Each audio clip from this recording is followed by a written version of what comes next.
Hi friends, welcome back. तो भाई दो धमाकेदार न्यूज़ बताओ, आप लोगों को पता है कि नहीं। एक बोल रहे हैं कि जो 18 साल से है टाटा पाकिस्तान, और India to export washing machines to Russia. अरे वाह। अरे वाह। पहली वाली अच्छी नहीं लगी, दूसरी वाली बड़ी अच्छी लगी है। Very nice. तो चलो वीडियो शुरू करते हैं। वीडियो शुरू करने से पहले अगर आप चैनल पर नए हो और आपने अभी तक सब्सक्राइब नहीं किया तो जल्दी से पहले सब्सक्राइब के बटन और बेल आइकन को क्लिक कर लो ताकि आपको हमारे सारे न्यू वीडियोस के नोटिफिकेशन मिल जाएं जैसे हम अपलोड करें। अगर आपको वीडियो पसंद आता है प्लीज लाइक एंड शेयर। चलिए शुरू करते हैं। टाटा से रिलेटेड आज की मेजर खबर को कवर करने से पहले आपका अरे कुछ वाह, बातों को कितना अच्छा जानना बता रहे हैं। बेहद ही जरूरी है। साउथ कोरियन Automatic लग रहा कंपनी है। डेवू ग्रुप की स्थापना 1967 में हुई थी और इस ग्रुप के अंडर कमर्शियल व्हीकल्स, पैसेंजर गाड़ियां डेवू और तो बाहर कंस्ट्रक्शन ही पड़ी इक्विपमेंट्स की मैन्युफैक्चरिंग की जाती थी। भारत के अलावा एक टाइम पे साउथ कोरियन कंपनी दुनिया के हर बड़े देश में अपनी बनाई गाड़ियां बेचती थी, लेकिन 23 सालों के ऑपरेशन के बाद 1999 में डेवू ग्रुप को बैंकरप्ट घोषित कर दिया गया। अरे वाह। इस ग्रुप का एक मेजर हिस्सा अमेरिका की जनरल मोटर्स ने खरीद लिया। इसके अलावा चाइना के पास इस ग्रुप का शिपिंग बिजनेस आ गया। अच्छी बात यह है कि टाटा भी इस एक्विजिशन से पीछे नहीं रही और 2004 में टाटा द्वारा डेवू के कमर्शियल ट्रक बिजनेस को खरीद लिया गया। कमाल की बात यह है कि 2004 से अब तक टाटा डेवू साउथ कोरिया की दूसरी सबसे बड़ी ट्रक मैन्युफैक्चरर बनी हुई है। कुछ और भी ऐसी खास बात है जिसको सुन के आप ताज्जुब करने वाले हैं, लेकिन इस बात पे आगे बढ़ने से पाकिस्तान में पहले कुछ हो रहा आज की मेन खबर को कवर कर लेते हैं। Tata Daewoo commercial vehicle south Korea में एकदम नई सीरीज के लाइट ट्रक्स लॉन्च कर चुकी है और इस सीरीज का नाम है डेक्सन विजन। ये ट्रक ZF ऑटोमेटिक ट्रांसमिशन के अलावा FPT इंजन के साथ आने वाले हैं और इन ट्रक्स की पूरी मैन्युफैक्चरिंग टाटा साउथ कोरिया में स्थित अपनी प्रोडक्शन यूनिट में करेगी। टाटा ऑलरेडी डेवू के ट्रक साउथ कोरिया से कई देशों में पिछले कई सालों से एक्सपोर्ट कर रही है और यही एक ऐसी बात हम आपको बताने वाले हैं जो आपको सच में हैरान कर देगी। 2005 में टाटा और पाकिस्तान की अफजल मोटर्स के बीच एक एग्रीमेंट साइन किया गया था। इस एग्रीमेंट के तहत 2005 से अफजल मोटर्स टाटा डेवू के ट्रक्स पाकिस्तान में भी असेंबल करती है। मतलब सेमी नॉकडाउन किट की फॉर्म में ये ट्रक्स पहले साउथ कोरिया से पाकिस्तान को एक्सपोर्ट किए जाते हैं और पाकिस्तान पहुंचने के बाद इन ट्रक्स को असेंबल किया जाता है। सीधा मतलब ये है कि पाकिस्तान में अभी भी एक भारतीय कंपनी मौजूद है जिसे भारत का ही मैनेजमेंट चलाता है। अगर आप इस पॉइंट पे ये पूछेंगे कि क्या पाकिस्तान में चलने वाली डेवू बसेस भी टाटा ही मैन्युफैक्चर करती है, तो इसका जवाब है नहीं। डेवू बसेस की आर्म अभी भी एक साउथ कोरियन कंपनी के पास है और इस कंपनी का पूरा नाम है जायल डेवू कमर्शियल व्हीकल्स। बात करें डेवू पाकिस्तान की तो पिछले कुछ सालों में टाटा डेवू के मार्केट पे चाइनीज कंपनीज ने एक बड़ा कब्जा किया है। इसके अलावा पाकिस्तान में इकोनॉमिक क्राइसिस की वजह से भी टाटा की सेल्स कई गुना गिरी है, लेकिन टाटा ने अभी भी साउथ कोरियन मार्केट पे अपनी मजबूत पकड़ बनाई हुई है। टाटा ने कोरिया में डेक्सन ट्रक्स के 3 वेरिएंट्स लॉन्च किए हैं और ये ट्रक्स 3, 4 और 5 टन की लोड कैपेसिटी के साथ कोरियन मार्केट में लॉन्च किए जाने वाले हैं। आपको बता दें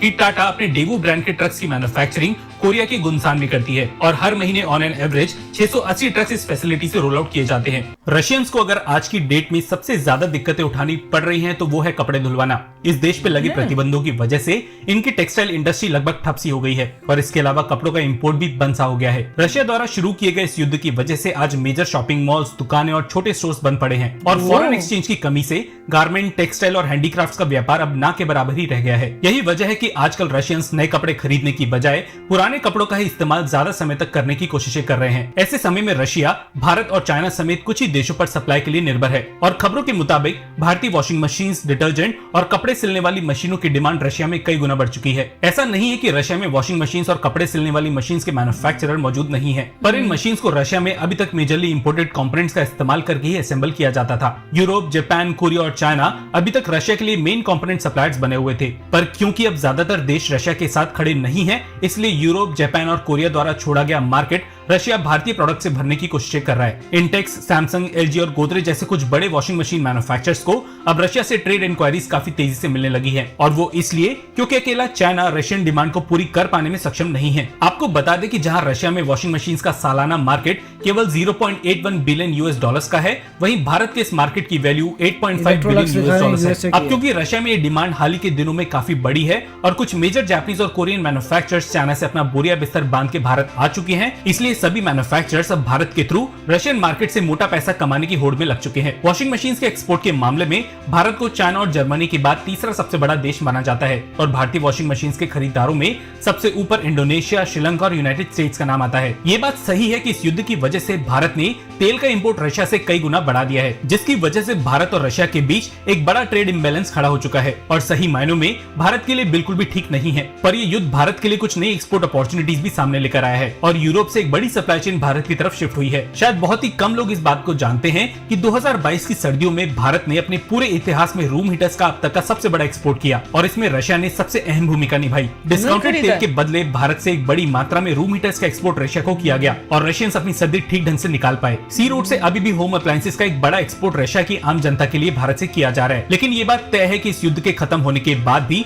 रशिया भारतीय गुड्स का एक बड़ा इंपोर्टर बना रहेगा। मेक इन इंडिया और भारत से हो रहे एक्सपोर्ट की खबरें अगर आपको भी अच्छी लगती हैं तो कमेंट सेक्शन में MII लिखने के बाद वीडियो को लाइक किए बिना मत जाइएगा। धन्यवाद, जय हिंद। तो कमाल है, मैं तो यही सोच रही हूँ इस न्यूज़ में कि हमारे लिए एक तरह से ये एक अपॉर्चुनिटी है मार्केट ग्रैब करने की रशिया की, और साथ में कंपनीज को इंडिया में बुलाने की, और उसका हम यूज कर रहे ये हैं। नहीं पता लगा कि कौन सी इंडियन कंपनी जो है वॉशिंग मशीन्स बनाकर भेजेगी सारी रशिया। टॉप की, मेरे को तो लग रहा है जो टॉप की होंगी। कौन सी इंडियन कंपनीज है जो एक्चुअली दो तीन होंगी, एक ही नहीं होगी, बहुत सारी होंगी मेरे को लगता है। कहाँ कौन कौन से बंदे हैं गोदरेज की होंगी शायद, गोदरेज की अगर वो बनाते होंगे। मजा आ गया, बहुत ही अच्छा हो गया कि रशिया जो इंडिया से ले रहा है washing machines. That's very very nice, क्योंकि जरूरत है अब, और और वहाँ उससे पे- उनको भी पता चलेगा कि इंडिया की वॉशिंग मशीन्स पहले उनको था कि हम टॉप की वहां से ले, दूसरी कंट्री से जो नंबर 1 और नंबर 2 है, चाइना से ले, और एक और इन्होंने जो बोली थी जगह वहां से ले, पर मेरे ख्याल से जर्मनी बोली थी। और अब जब वो हमारी यूज करेंगे और देखेंगे कि भैया इनकी क्वालिटी तो बहुत बढ़िया है, तो उसके बाद फिर वो चेंज करेंगे ही नहीं। जब वापस सप्लाई आएगी वो कहेंगे ये बेटर है, हम यही लेंगे। देखिए आदत हो जाएगी। सिवाय नाम के किसी को पता नहीं चलता, क्योंकि जितने भी डॉक्यूमेंटेशन सब कुछ रशियन में होगा, सब कुछ लिखा, क्योंकि वो रीब्रांडिंग होती है। अब जब जाएंगे तो सब कुछ रशियन में नजर आएगा, पैम्फलेट कागज कूगज सब रशियन में, मेड इन इंडिया नीचे लिखा होगा, दैट्स इट। क्यों नाम भी कंपनी का नाम कंपनी का नाम और वो सब चीजें होंगी, मगर रशियन सब में लिखा होगा पेपर वर्क सारा रशियन में होगा। वो तो है। और दूसरा जो टाटा ने वहाँ पे अफसल मोटर पाकिस्तान में जो टाटा के ट्रक्स बनाता है, उसको मेरे ख्याल से करना चाहिए चॉप, कर देंगे। होना चाहिए चॉप हो गया वहाँ। टाटा तो सबसे बड़ी मतलब कंट्री के साथ खड़ी होती है, दे विल डू इट। कि अफसल मोटर्स को कॉन्ट्रैक्ट दिया हुआ है, नहीं देना। टाटा के डेवू ट्रक्स बना रहे हैं वो लोग, उनको बोलना चाहिए सॉरी बॉस, Bye कोई bye। तुमने नहीं बनाना, बाय बाय, अपने बनाओ, जिसको बनाने कराओ, ये टाटा को बाहर निकल जाना पहले एक चाहिए। न्यूज सुनी तो थी बहुत पहले मैंने कि टाटा ने कुछ पाकिस्तान के साथ जो था कुछ करने कुछ था वो बंद कर दिया था, बहुत पहले कुछ सुना था, मुझे याद नहीं आ रहा है, हो सकता है वो यही हो। वो अच्छी बात है कि टाटा डेवू के बना रहा है, हाँ, पर which is very पाकिस्तान में nice। नहीं बनाएंगे हम। साउथ कोरिया में बन रहे हैं, that is also very nice. India में बन रहे हैं, वेरी नाइस। ये सब चीज़ें अच्छी हैं, मगर किसी को कॉन्ट्रैक्ट देना वहाँ पे कि वहाँ ट्रक्स बनाए, उसको नहीं देना चाहिए। तो उसको होना चाहिए कोई कॉन्ट्रैक्ट तुम्हें नहीं मिलेगा, अपने खुद बनाओ, जो करना है करो। अगर वहाँ पे चाइना करना चाहता है, चाइना मोस्टली वहीं पर ही आता है, हाँ ठीक है, चाइना पैसा कमाना चाहता है, चाइना तो बनाओ। भाग गया अब भाग गया, मगर वो है कि अगर चाइना वाकई कुछ करना चाहता है, ठीक है, चाइना से नहीं, मुझे लगता है नहीं बन रहा होगा पाक। मेरा लग रहा है कि थोड़ी शायद इंफॉर्मेशन में लेट हो गए हैं, हो सकता है कि हमारा टाटा निकल चुका होगा पाकिस्तान से। आप बताना अगर आपको पता है, या रिसर्च करके बताना। मेरे को तो लगता है, मैं मान नहीं सकती कि टाटा की अभी तक हो, पर हु नोज, मे बी वहां पे कोई प्रॉफिट ही नहीं, कुछ होगा ही नहीं, बंदी हुई हुई होगी, मुझे तो यही लग रहा है। क्योंकि I can believe Tata would be doing it out of, और कोई कंपनी का मैं सोच सकती हूँ, पर टाटा और मजे की बात है जो भी लिख रहे हैं उसे डेवू रख रहे हैं, डेवू, मगर टाटा नहीं लिख रहे। टाटा का बसों के ऊपर भी टाटा का नाम नहीं था, क्यों होना नहीं था? चाहिए, होना चाहिए। अगर टाटा ने तुम्हें दिया है, मतलब एबिलिटी वहाँ मैन्युफैक्चर करने की, टाटा का नाम भी आना चाहिए, होना तो वही चाहिए। लाइसेंस दिया तो चलो, आप भी अगर पता हो जरूर बताना कि टाटा ने बंद किया है कि नहीं किया है। But this is a fantastic news कि भैया वॉशिंग मशीन्स अब जाएंगी इंडिया से। तो चलो फ्रेंड्स, चलते हैं, मिलेंगे नेक्स्ट वीडियो में बहुत ही जल्द। Till then take care and bye bye. तो अगर आप मेरे इस चैनल पे नए हो तो जल्दी से सब्सक्राइब के बटन को हिट करो और बेल आइकन को क्लिक करो, ताकि आपको मेरा जब नया वीडियो मैं लगाऊं आपको उसके बारे में जल्दी से पता चल जाए।